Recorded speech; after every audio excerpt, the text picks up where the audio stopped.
believers and community members, thank you, Avi, comrade for life. Thank you for being here. This feels like community. This feels like the early stages of something really big. I'm so grateful for everyone who sees what we're doing, who sees the potential of it, who understands the stakes, who understands what we're up against, and who showed up anyway. And as you know, this is a very new plan in the making. This was a decision that a whole group of people have been thinking about and toying with for many, many months. Actually, a couple of years, depending on who you speak to in this room. My door has been knocked on for a few months to step into this role. And I've been resisting and toying with this idea and thinking about it for a few months. And it wasn't until a couple of weeks ago where I was up on Wet'suwet'en and Gitxsan territories in northern BC, speaking with the hereditary chiefs who are standing their ground as a pipeline is being forced through their lands without consent, as the pipeline company has received an injunction from the government and has been sent RCMP to protect that injunction. And that clash, that public money protecting private interests is emblematic of the backwards priorities of this government and this whole colonial structure that we are here to draw a line in the sand to say that we no longer accept. And so this is our moment, and this is a moment and an opportunity that we have stepped into. I, as many of you know, I'm an immigrant to these lands. My family's here. Had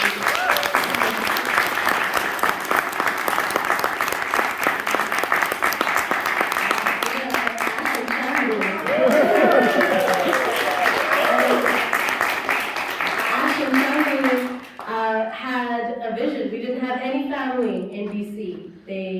They looked at this place in a brochure, I think it was, and they fell in love, as so many immigrants have. My dad raised me fishing on the Fraser, catching salmon, and we always ate like kings because of that river, because of that salmon. We learned about these lands, and we connected to these lands through the life cycle of the salmon. And it wasn't until I was a much older climate justice activist that I recognized how significant and symbolic that is. The salmon as this fundamental symbol of the struggle of land against corporate profit. The foundation species of so many of our precious watersheds here in BC.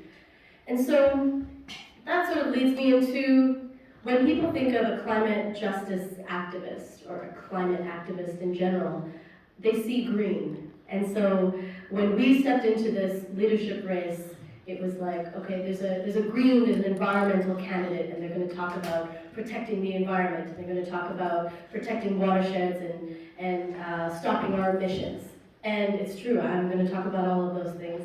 But I think that the story that we need to tell is so much deeper and so much more profound than that.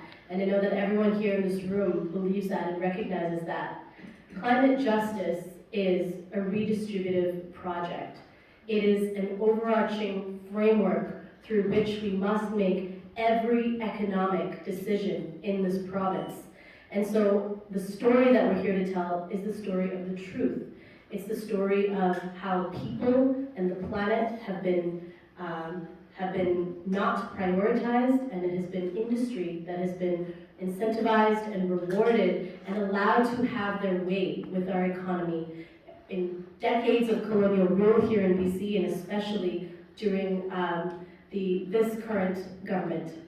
And what we've seen over and over again is that when this province makes decisions, big decisions, fossil fuel infrastructure, big decisions about housing and about healthcare and about affordability in people's lives, it's companies that get to win from those decisions, and it's the public sphere that doesn't get invested in.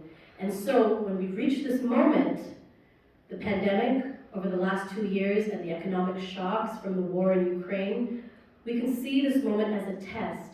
This is a test of our systems. This past 2 years has been a long and very difficult test of our public systems and of the way that choices have been made in people's interests or in corporate interest. And we've seen that test fail. There were clear winners and losers. Last year, we had a heat dome event. It was supposed to be a 1 in 1,000 year event. And this year we had another mini version of that, and next year there will be another one. And all signs point to more and more of these climate disasters hitting DC. We are in the age of climate breakdown. And last year during the heat dome event, 600 people died.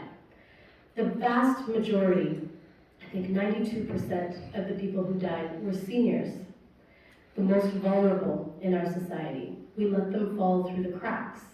We let them be failed by our system. And the vast majority of those people who passed away in last year's heat dome event were in their homes. Housing that was inadequate for the challenges ahead. Housing that was not built with the climate crisis in mind. And so when we look at this test that we failed, it's intersecting crises. It's a housing crisis. It's a cost of living crisis. It's a healthcare crisis. It's a poison drug crisis.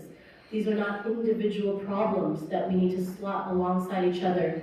These are all under the overarching framework of the climate emergency that we find ourselves in. And when you trace all of those crises back, you see the root cause, which is that we have invested in private interests over public ones.